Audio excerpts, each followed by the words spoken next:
I can't believe there's another Avatar movie. It's been like 10, almost over 10 years, I feel like. I mean, just imagine 10 years ago, when that first came out. I couldn't even imagine working at the movie theater at that time. Dear God, it must have been humility to yourself among truth and war. At the same time, there's so many people, so many things. So, I can't imagine working with that. Do you imagine working with that pup? You okay? Not again.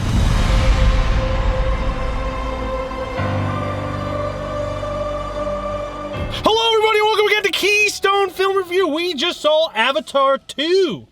The Way of the Water. 2 is not in there. Avatar: The Way of the Water. Directed by James Cameron. Written by James Cameron. Rick Mabaffa, Amanda Silver, Josh Friedman, and Shane Salerno. Starring, of course, Sam Worthington, Zoe Saldana, Sigourney Weaver, Stephen Lang, Kate Winslet, Cliff Curtis, Joel David Moore, CCH Pounder's in it for a minute, Edie Falco's in it for a minute, Jermaine Clement's in it for a minute. And many, many others. I, of course, worked at the theater when the first one came out in 2009. There's one day that 11,000 people came to the theater to watch various movies. That's 1,000 more than had ever been there before. The first movie, I feel like we need to talk about just a little bit what we thought of the first movie. First movie, I actually got paid to see because we had to back then. And my thoughts were, this is okay. It's not great. It looks good, but it's not great. It's okay. And then 2 months later, after 2 months of just constant sellouts, even during the week, no breath, no safe haven from time and lots of trauma, I started just hating it. Not the movie, just what the movie had made my life become. What it represented. What it represented. So, needless to say, although I don't think this is going to be as bad because we're in a post-pandemic era, I was glad I'm not working at the movie theater. Glenn, you are working at a movie theater, so we'll check in with you in 2 months. It was pretty okay today, as far as I'm not working this weekend, so. Well, that's the thing. The first week Yeah. of Avatar was pretty slow, and then word of mouth got around, and then the second week it was crazy. On Christmas Day 2009, I broke up 2 middle-aged men fighting over a handicap spot, one of which was handicapped. So one of them was gonna be. So, and the theater was empty at that time. So that's just a little slither of how my life was back then. That was a normal thing for me to go through. A 19-year-old kid yelling at a bunch of adults to grow the fuck up. Anyway, this movie I was not looking forward to, mainly because I just am over Avatar. I'm over James Cameron in general. He can go kick rocks as far as I'm concerned. But I will say, this one, I rewatched the first one a couple nights ago just to kind of refresh my memory. It was worse than I remembered. And I wasn't like trying to hate watch it. I was trying to watch it, just get caught up. And I was like, wow, the dialogue in this is ass. But he got help writing it, so all the dialogue problems went out the window. And this one was actually significantly better than the first, which I was surprised of. And visually, of course, better because 13 years have passed. But Glenn, enough about me. What did you think? I honestly, I can't remember if I saw the first one in theaters or not. It's up in the air. It's a distant memory. That's old times, ancient times even, medieval. But I remember seeing it a couple times after when like a 3D Blu-ray TVs were a thing and all that. I remember seeing it The then. fad that just was. how it was actually, I remember really like enjoying it, but I didn't like it as much as everybody else did. Yeah.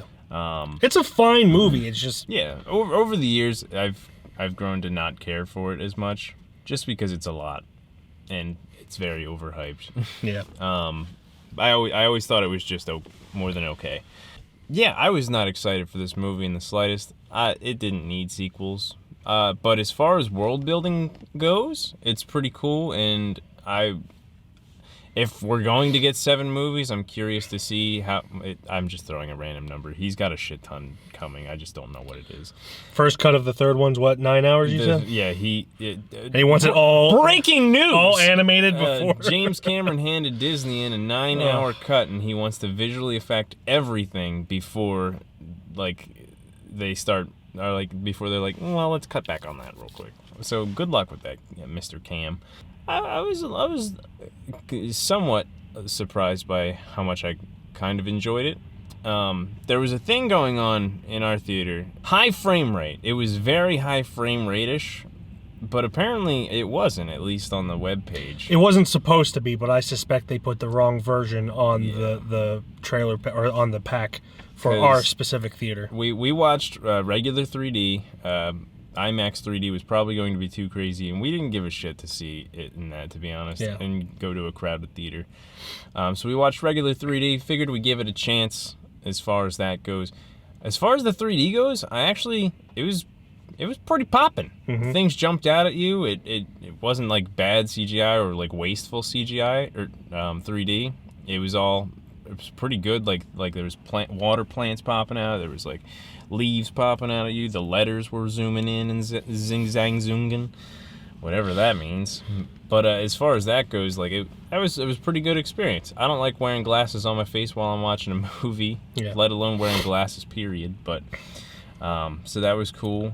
The CGI for the most part, I'd probably say 90% of the movie was good, and then some of it where you're like, well, you could see where they cut corners. Yeah, there's iffy right there, or you could tell people like the humans are like behind, or the sky people are behind the like a green screen or something. You can easily tell those things, but never really took you out of it too much because the whole movie's CG. So there's that. I want there to be a future thing where somebody's counting how many times somebody say bro or cuz.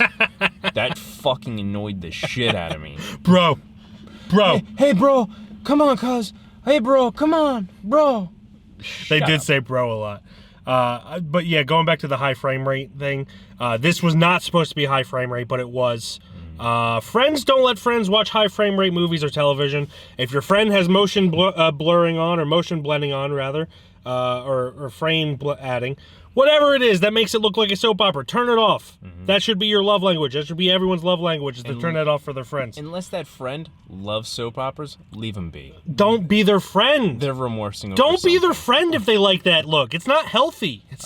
No, I'm kidding. And the unhealthy thing with what we were watching, with that, as much CG as there was and the high frame rate, it felt a lot of it, especially the camera angles and the way they were doing camera movements, it felt like a video game. Yeah. Including the 3D, it all felt like a video game. We know me.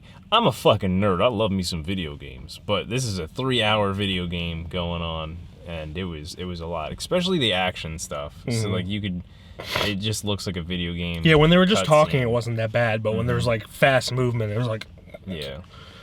It was distracting. Yeah. I'm sure if it wasn't 3D, it would have been a little bit easier with the high frame rate. But then again, I don't think theaters do high frame rate without it being 3D.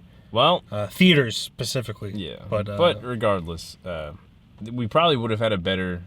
Not that the experience was bad, but we probably would have had a better experience have it not been high frame rate.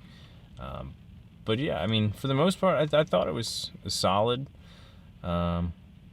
But it exceeded a little bit of my expectations because guess what? I didn't have any. It's a 3-hour movie. Goes relatively quickly for being 3 hours, even though we had a long stoppage because of a power outage. 2 power outages. 2 power outages. It still went by relatively quickly, specifically the first 2 hours, and then after the power outage, I was all like just kind of ready for it to be over, just because of the power outage, not because of the movie itself. Yeah. So I'll give him that. People who watch our videos all the time or listen to our podcast, I am Doodah. I am a pacing freak.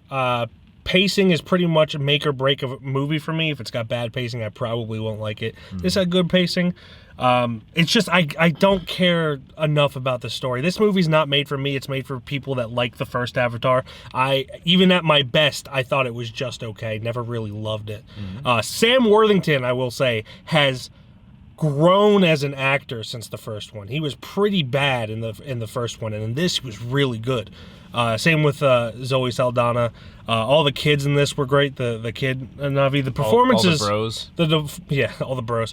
The performances all around were good, except for Sigourney Weaver. I didn't care for her character. My friend John Clark will beat me up about that later.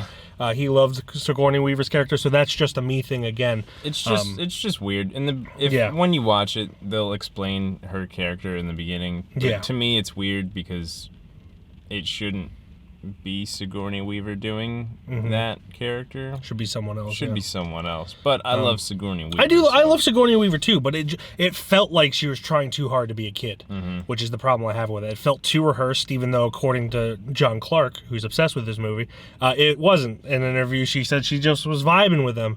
But I imagine her vibing with them much like a grown-up vibes with the kids at a Thanksgiving. How do you do, fellow kids? She was vibing with them?